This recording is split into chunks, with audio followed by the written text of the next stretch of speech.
mwakoze kwitabira ubutumire mu kubahiriza igihe. Ngira ngo abantu baze kugaragarizwa n'abantu bafatiwe mu byaha bitandukanye. Ni nyuma y'uko hafashwe icyemezo cyo gufunga zimwe mu nganda zakoraga ibinyobwa bisembuye bitujuje ubuziranenge.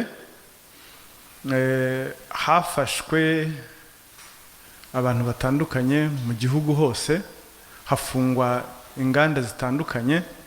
Ngira ngo mwagiye mubona urutonde Rwanda FDA yagiye igaragaza urutonde rw'inganda zimwe zafunzwe zitujuje ubuziranenge. Ubu ngubu hamaze gufatwa abantu 80 mu gihugu hose.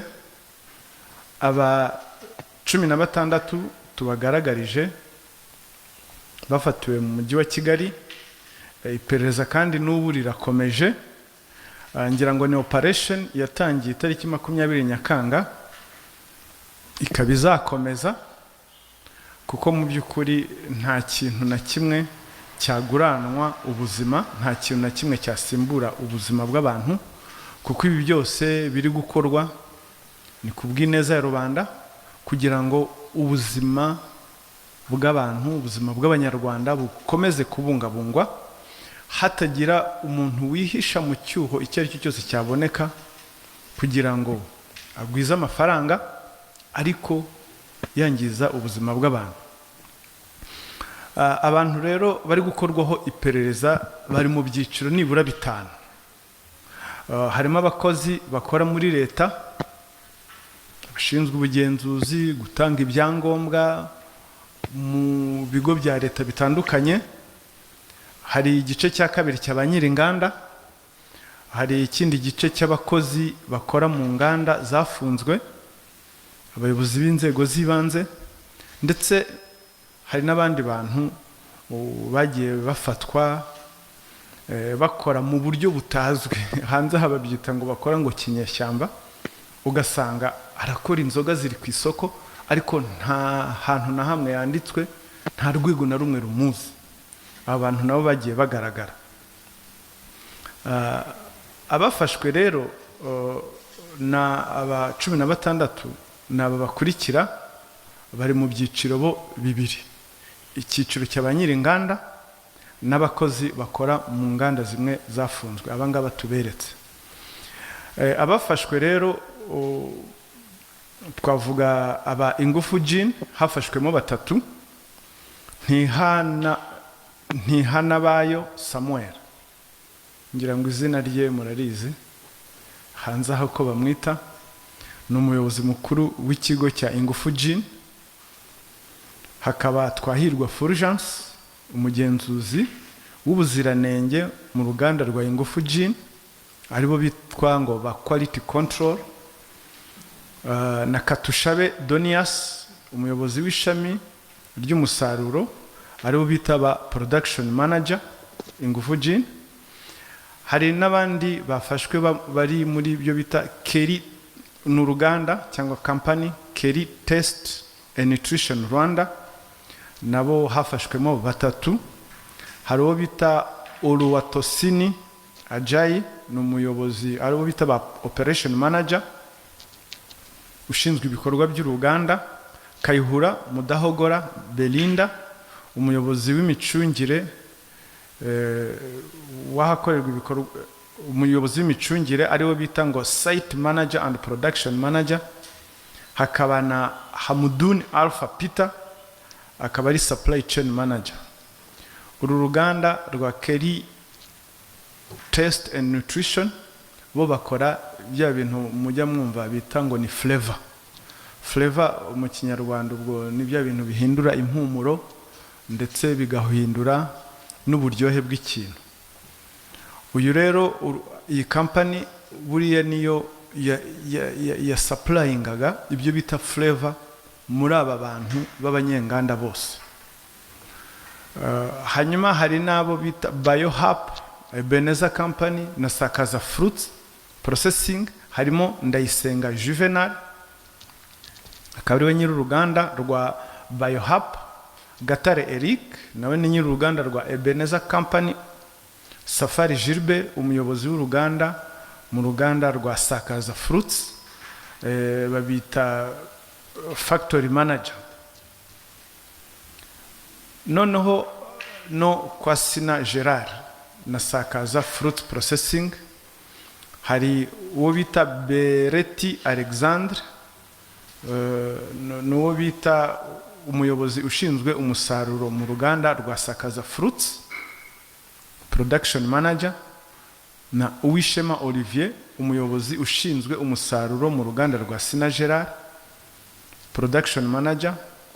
Kuri side ku ruhande rwo gukora ibinyobwa, ngira ngo murabyumva, uruganda rwa Sina Gerard rufite ibice bibiri byo gukora imitobe n'ibyo kurya. Uruhande rwafunzwe n'uriya rukora ibinyobwa bisembuye. Aho ngaho muze kuhasobanura neza. Hakaba na Gahongayire Beatrice African Buffalo Production, n'uriya mu mama mwabonye winjiye mbere wari wicaye ku ntebe. Hakaba na Pifani Company and Lotus Medical Group. Hari Iyakaramye Celestin akaba ari direct manager wa Pifani Company. Murungi Andre umugenzuzi w'ubuziranenge mu ruganda rwa Pifani Company. Hakaba na Imanishimwe Gaston nyiri uruganda rwa Lotus Medical Groups. Akaba ari afite na farumasi. Ni ibintu biba bitangaje impamvu nk'abangabo umuntu abacaho akarongo, umuntu aracuruza imiti ariko ukajya gusanga urasanga noneho aracuruza na ethanol mu buryo butemewe. Hari na Kiribazaire Valentine nawe afite imigabane muri Lotus Medical Groups. Abo rero uko ari batandatu, abo ngabo bari muri bya byiciro bibiri, ba nyiri inganda ndetse ba nyiri inganda cyangwa company n'abakozi muri izo company cyangwa inganda zafunzwe. Bose bafite icyita rusange kimwe, bahurira ku kinyabutabire cya ethanol. Turaza kubisobanura neza. Bakurikiranyweho ibyaha 4: guha umuntu ikintu gishobora kwica cyangwa gushegesha ubuzima, guhimba cyangwa gukoresha inyandiko mpimbano hagaragayemo n'icyaha cyo kunyereza umutungo, no kwigomeka ku buyobozi. Bafungiye kuri za sitasiyo zitandukanye za RIB ya Kicukiro, Ndera, Remera na Nyamirambo. Dosiye zabo ziri gutunganywa mu gihe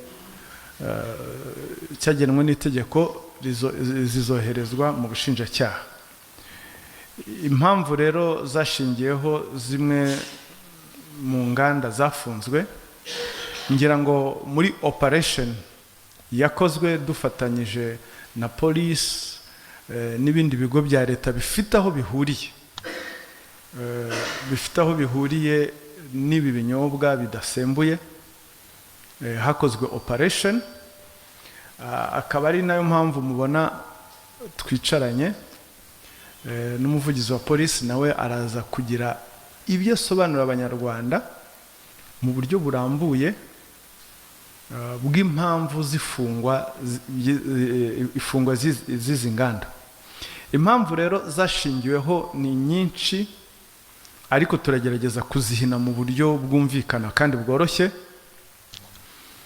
Hari ubwoko bw'inganda bubiri bwakozweho iperereza. Hari inganda zari zanditse zizwi, hari n'abandi bakoraga nk'inganda batazwi batananditse kandi bafite ibicuruzwa ku isoko. Abo bose bakozweho igenzurwa, barafatwa, izindi zirafungwa. Ibintu rero icyita rusange kimwe, ibintu bagiye bahuriraho byinshi, amakosa ndetse ariyo avamo ibi byaha, ni ukudakoresha ibipimo bizwi bipima ethanol ishyirwa mu binyobwa. Icyo ni ikintu bose bari bahuriyeho. Hari gukora nta ruhushya rwo gukora rwatanzwe n'ikigo cyabugenewe, icyo bita operating license. operating license, ugasanga umwe arakorera kuyataye igihe yaba expired, hakaba n'abandi bakora nta niyo bafite. Hari gukora nta S-mark. S-mark ni igenzura riba ryakozwe na kiriya kigo Rwanda Standard Board RSB, bigaragaza ko ibicuruzwa byawe biri kuri standard, bifite ubuziranenge runaka. Hari isuku nkeya nako ya ntayo ahantu hamwe, si no kuba nkeya gusa, hari naho wasangaga nta suku na nkeya ihari mu byo bakoraga kandi bijya mu buzima binyobwa n'abantu. Hari ikindi cyo kudakurikiza amabwiriza, icyo bita standard compliance procedures. Hari gukorera ahantu hatabugenewe, ugasanga umuntu gukora hatabugenewe no kuvuga ngo mbere yuko habwa icyangombwa bagomba gusura inzu yawe aho ugiye kubaka uruganda, atabari ahantu mu baturage, ahantu habugenewe hafite n'inzu yujuje ibyangombwa runaka biba bisabwa. Akenshi wasangaga ashobora kuvuga ngo nk'urugero nk'uruganda rwa Kelly ndarwifashisha kuko ari mu bagaragajwe hano kandi yagize uruhare rwinshi cyane muri ibi bintu bitujuje ubuziranenge. Uwo Kelly and Test ni bamwe bakora ibyo bita flavors, aho wasangaga agaragaje ko agiye gukorera muri Niboy, akaba ariho asurwa inzu ikemezwa ko yujuje standard, wajya gusanga ugasanga arakorera Kagarama. Ni nako byari bimeze.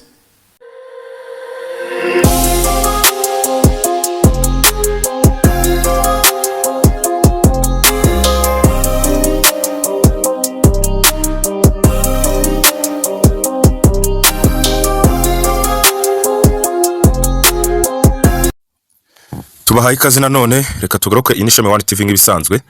Twagira ngo tubasobanurire tunabagezeho ibyo uyu muvugizi wa RIB Dr. B Murangira Thierry amaze kuvuga kubijyanye n'aba bafunzwe cyangwa aba bayobozi b'inganda ndetse n'abakoraga mu nganda bagiye bakoresha ibikoresho bitemewe ndetse bakarenga ku mabwiriza ya leta.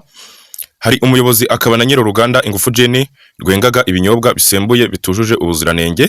Ni Hanabayo Samuel n'abandi 79 batawe muri yombi bazira gukoresha cyangwa gukora ibinyobwa bitujuje ubuziranenge. Ni Hanabayo azwi nka Kazungu n'abandi 15 bafatiwe mu mujyi wa Kigali berekanwe na RIB ndetse berekanwe kuri uwa 8 Kanama 2026. We yafatiwe hamwe n'abandi babiri bakoraga mu Ingufu Jenny, harimo ndetse n'umugenzuzi w'ubuziranenge n'ushinzwe umusaruro Irutasine Ayayi ushinzwe ibikorwa by'uruganda rwa Kelly Taste and Nutrition Rwanda, nawe yerekanwe mu bafatiwe mu mujyi wa Kigali.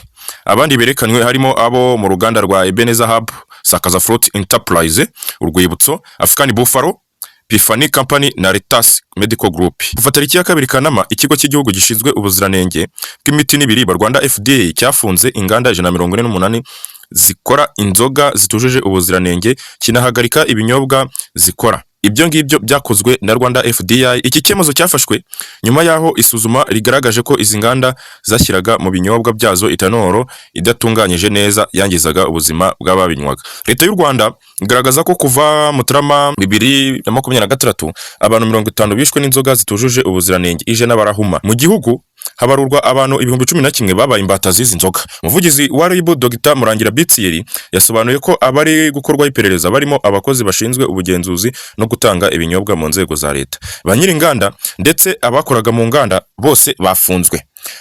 Abayobozi b'inzego zibanze n'abakoraga kinyeshyamba nabo bafunzwe. Ati bose bafite icyita rusange kimwe bahuriyeho ku kinyabutabire etanol. Bakurikiranyweho ibyaha 4: guha umuntu ikintu gishobora kwica cyangwa gushigisha ubuzima, guhimba cyangwa gukoresha inyandiko mimbano, icyaha cyo kunyereza umutungo no kwigomeka ku buyobozi. Dr. B Murangira Thierry yavuze ko mu gukora ibinyobwa bitujuje ubuziranenge ba nyiri inganda n'abakozi bazo bagiye bakoresha ibikoresho byarangije igihe ndetse byarangije manda, bakoreshaga ibipimo ndetse bitemewe hagamijwe inyungu zabo ariko batita ku buzima bw'abantu cyangwa ubuzima bw'abanyarwanda.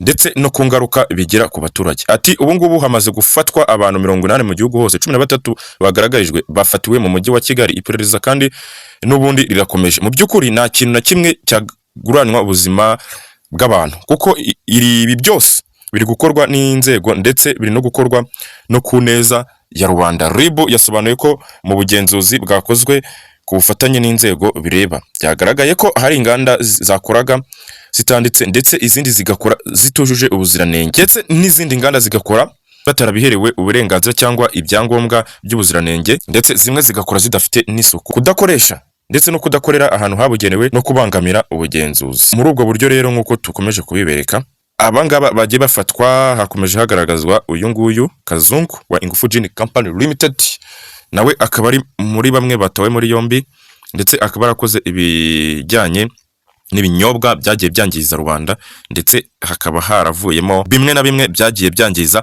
abaturage, harimo nko kuba abanyarwanda bamwe na bamwe baragiye bahuma, ndetse abandi bakaba imbata y'ibiyobyabwenge, nk'uko twagiye tubisobanurirwa na Dr. B Murangira Thierry, umuvugizi wa RIB.